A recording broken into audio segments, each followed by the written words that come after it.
Welcome to Hindu Sanskruti with Vaishali Shah. I'm your host, Harleen Jabal. Namaskar, Vaishali. Namaste. Vaishali, today's episode's topic is Sacred Places of India. Let's begin with what are the important places of worship in India? India is full of places which has got many pilgrimage centers and religious centers and places where you worship for various desires as well, जिसको हम मन्नत जैसा बोलते हैं. So that way, all across the country, there are so many places, and it is believed that they have been there for thousands of years. I can give you an example of Kumbh Mela. We really don't know for how many thousand years we have been having this fair or Mela in all the same four places, which you see the largest human gathering in the world. Similarly, other gods and devtas, they have their own abodes like Kailash, which is believed to be the residence of Shiv. Similarly, we have other places like mountains and rivers, whom we consider as holy. Then there is something that is done like almost annually, or how many times is it done? It's called Yatra. What exactly is Yatra then? Yatra is an important part of Hindu culture because we always believe that you have to give enough time and the strength to achieve that spiritual gain. You'll be surprised to know most of the important yatras or the places are either on the steep mountains or quite an interior which is not accessible by people so easily. But that is how we achieve our goal, because otherwise there is no fun if you have a temple which is just around the corner and then you have any pilgrimage center which is so easily accessible. You think that God is, little easily available. But then yatra, that journey is something which opens your mind. It helps you to be in sync with God. It helps you to think about yourself. I can give you an example of Amarnath Yatra, which I did 10 years back. It completely changed my mindset because the final darshan was only there for 5 minutes, but the whole journey which we went through with so many thousands of people and the way they used to walk, I've seen women, pregnant women walking on those mountains with 3 kids in the hand, and you really think how is that possible. But that is how our faith is, and that is how our belief system is, which makes us do something which is generally not thinkable. You've mentioned about the Kumbh Mela sites, and you said it's the largest gathering in the world and it happens in 4 places. Explain a bit more about the Kumbh Mela. It is believed that Samudra Manthan, which happened millions of years back, where the churning of ocean was done for Devta especially, because they wanted immortality. So when they found sort of Amrut through that the churning, they all were fighting among themselves because everybody wanted to have big share. And then Vishnu took the roop of Mohini, avatar of Mohini, and he was trying to give it to the right candidate. So she gave it to the Devtas.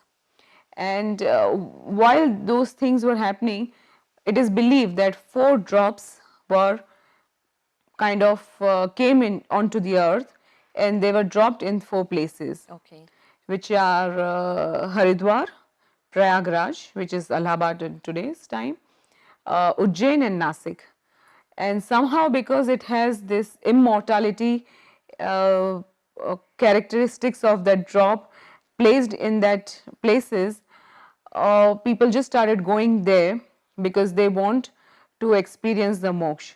So it is believed when you do the Kumbh Yatra every 4 years, which happens in different places, that you cleanse your sins, you cleanse your mind and soul and everything. And this yatra is considered to be the most auspicious It is the largest gathering of the humans happening anywhere in the world. So many Westerners, when you go there, you see them and you see that they are so amazed that everything is so disciplined. People know exactly what they want to do. They take a dip in the river. They know where to pray, and they just move on. And there are millions of people who come there, but you will be surprised that only 1 or 2% of the people must be paying for the food. So you can imagine the number of bhandaras or the donors who are there, who feed those millions of sadhus and other pilgrimage who come for the yatra. That is one of the unique thing which nobody has ever noticed in the history of mankind. The other thing is that it happens exactly the time described in our scriptures. They follow all the muhurats, all the time. There are various special muhurats we call Shahi Snan, that is how they call it as. That is the time when it is considered to be most auspicious to be in the water. So then they all want to be there at that time. So far I have done 3 places of Kumbh Yatra, and I have experienced wonderful things there. So every sampradaya or a sect or a guru across the country, even outside, they all would come to Kumbh Yatra for sure, because that is also the largest gathering of all the sadhus, all the Naga Babas, all kind of akhadas, all the Sampradaya gurus, they all want to be there. And I think that is the best place to experience and best time also to experience the spirituality, our belief, of the way we are getting more deeper with ourselves. Because generally living in the mundane life and in the city life, you don't experience what you see there. Then what are the 12 Jyotirlinga? Every god the supreme god like Vishnu and Shiv, they have their own places which were either created by them, or the temples were built by them, or they were Swayambhu. Swayambhu means they just originated on its own. Nobody knows how it came into existence. So similarly, there are 12 places across India which are believed to be the places of Shiva. We call it as Jyotirling, but of course there are different names for every place. Those who believe in Shiva, they all go to those places for worshipping wherever possible. Like I have done at least 6 Jyotirlings so far. I still have to see another 6, and they are in different places. They are across India. They are across India. They are like states like Madhya Pradesh or Gujarat or Maharashtra or Uttar Pradesh. Similarly in South, in Kanyakumari, something like that. So these places is something which has got. It is also believed that these places have got some sort of important or the focal point of earth from where the whole energy comes out. There is something else called the 4 Mutt. What's that and what's their importance? 2000 years back when Shankaracharya ji came, he established 4 places of Sanatan Dharma, because that was also the time when lots of other belief system was trying to influence and degrade Vedic Dharma. So then he realized that he needs to revive, he needs to put back the whole system into place, because it was just going too much, because it was going off track and lot of animal sacrifice was happening. So that is how he established 4 places. One is in Badrinath, second is in Dwarka, third is in Puri, and then fourth is Rameshwaram. That became the pillars of our Hindu or Sanatan Dharma, and from there on they started propagating and approaching people, and spreading the knowledge of various scriptures. And because he was the follower of Shiv, and it is believed that Shankaracharya ji was the avatar of Shiv, so he propagated lots and lots of about Shiva's theory. He himself wrote down quite a few literature, and that is how this 4 Mutt came into the existence. Then what is 7 Puri? Seven Puris actually are the places where either gods were born or they were the centers of knowledge, which is again very unique to India because we never identified any place like any city which becomes the center of uh, knowledge. So, all the seven Puris are famous for various reasons. For example, Ayodhya because it was Ram was born there, Mathura because Krishna was born there, Haridwar is the place where Shiv stayed for some time, Varanasi because Shiv recited Veda over there, Kanchipuram because it is famous for Kamakshi Amman temple which is dedicated to Mother Parvati. Ujjain is believed to be the Moksha Puri because it is also one of the site of Kumbh Mela, and it is believed that if you go to Ujjain, you definitely get the moksha. So that is how all these places were defined. You will be surprised that Shiv's Jyotirling in Dwarka, where Krishna lived in Dwapar Yuga for more than 100 years, and that is how those places became famous. So every city has its own significance.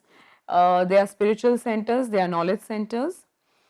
They are also the abodes or the places where once our gods resided, or maybe that is where he shared the knowledge. Then there is something else known as the Shakti Peeth. How many are they and what exactly is that?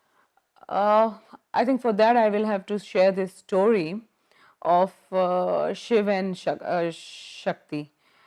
When Daksh king performed his yagna, his daughter Sati, who was married to Shiv against the will of Daksh, was not invited, but she still went there. So when she went there, she was insulted by her father, and because she felt so bad that she did not accept that insult, and she said, okay, I want to end my life, or I want to end this body, though she was the Shakti form which always was always existed in the universe, and she was married to Shiv, but because she felt insulted, she ended her life.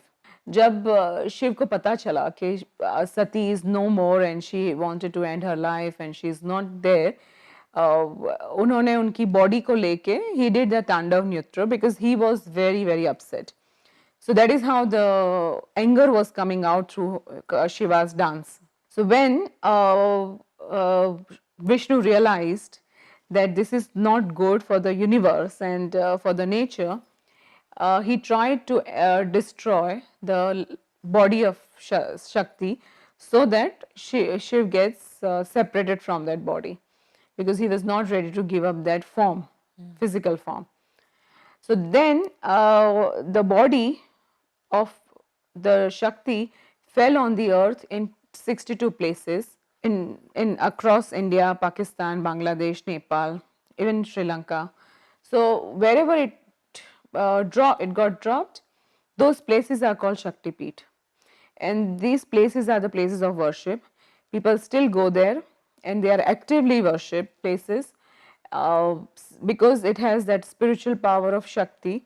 That is the reason it is called Shakti Peeth. And you'll be surprised that even in country like Pakistan, people do go there for pilgrimage and pray. Then moving on, there is also something called Char Dham. What's the importance of that? Like Char Mutt, which I explained, in the similar places, they turned into a dham because, of course, first of all, they were very famous spiritual and religious center. At the same time, something like Dwarka, where Krishna resided for 100 years, he built his palace and his kingdom there, and because it is considered again to be a moksha puri, Dwarka and Jagannath Puri and Badrinath and Rameshwaram, they turned into a dham, which is like pilgrimage center. So all the four places are related to four yugas which we follow, and because they are representing a time and era of those four yug. Moving closer to nature, rivers are also considered sacred. Why is that so? Uh, Again, if we go back to our Puranic Katha, which modern people would call it mythology, which I don't agree with, because they are not myth. For whatever reason, they happened in earlier times, and because in today's time we think it's not possible, or we don't think it is practical, so we don't accept it. Ganga came onto the earth through the penance of Bhagirath so that she can cleanse the sins of people. And of course, it came from Shiva's jata, as it is believed, and it came onto the earth so that people get the benefit. In today's time and in practical terms, we say that okay, water is life, so we must respect the natural element of water, because of which we are able to live. And this was considered as auspicious and very important, and that is how 7 rivers were part of our worshipping, part of our Vedic scriptures. All the rituals which we perform in the temple and otherwise in yagna, we bring the water of those rivers because we believe they are sacred.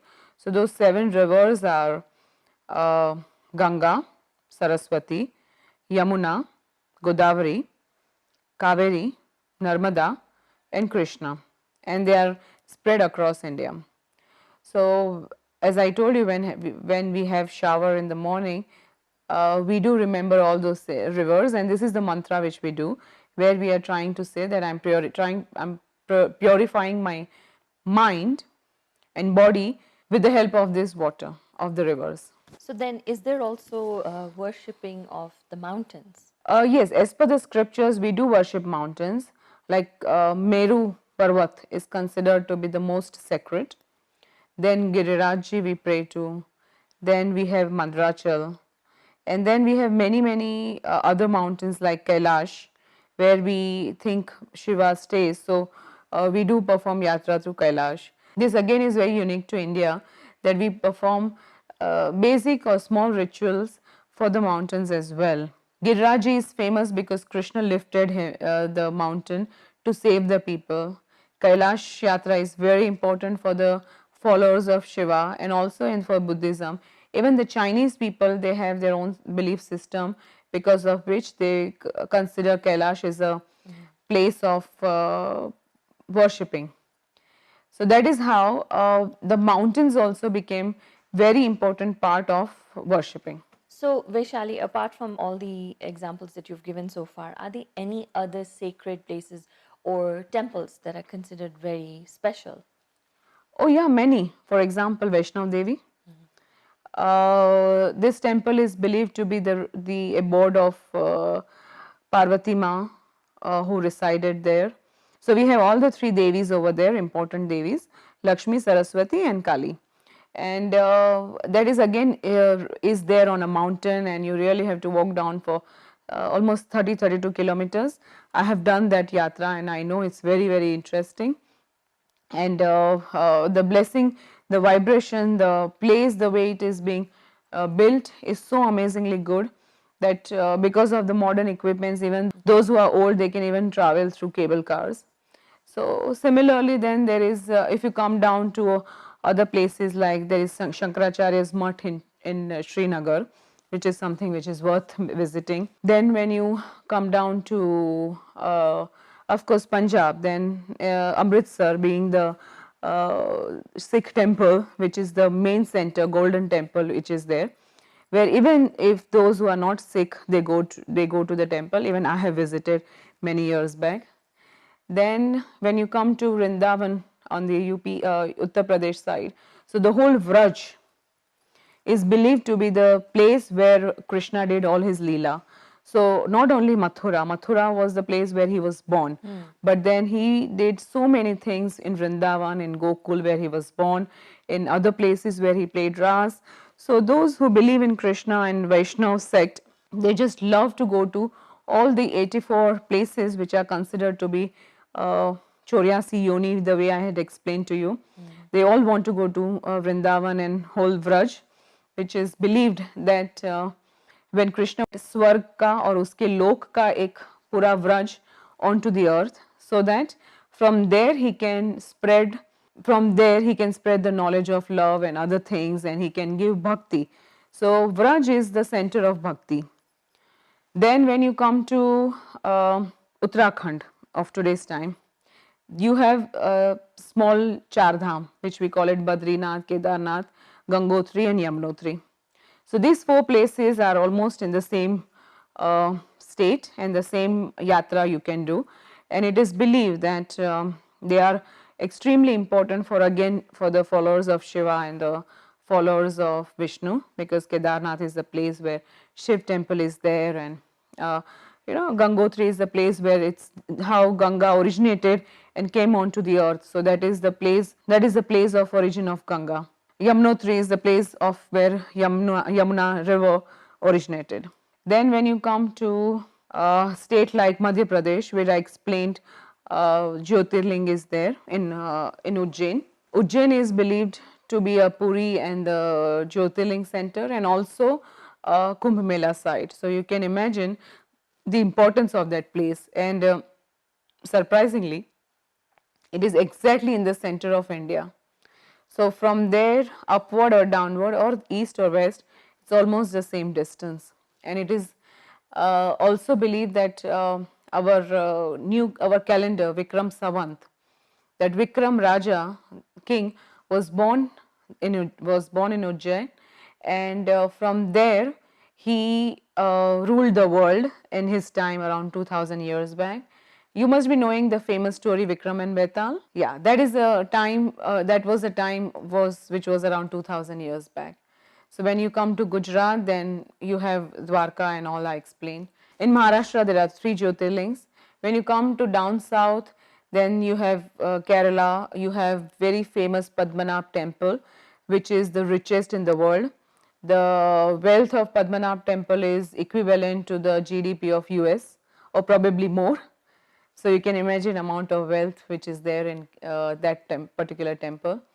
So then there is Kanyakumari, which is the end of India at the bottom. So you can imagine number of places which are there across the India, and it is full of yatra, it is full of religious center. I believe that we must improve economy around these places, because they were always the centers of knowledge and spirituality, and even for a general for general knowledge. So, in other words, no place is unreachable. This is Hindu Sanskriti with Vaishali Shah. I'm your host, Harleen Jabal.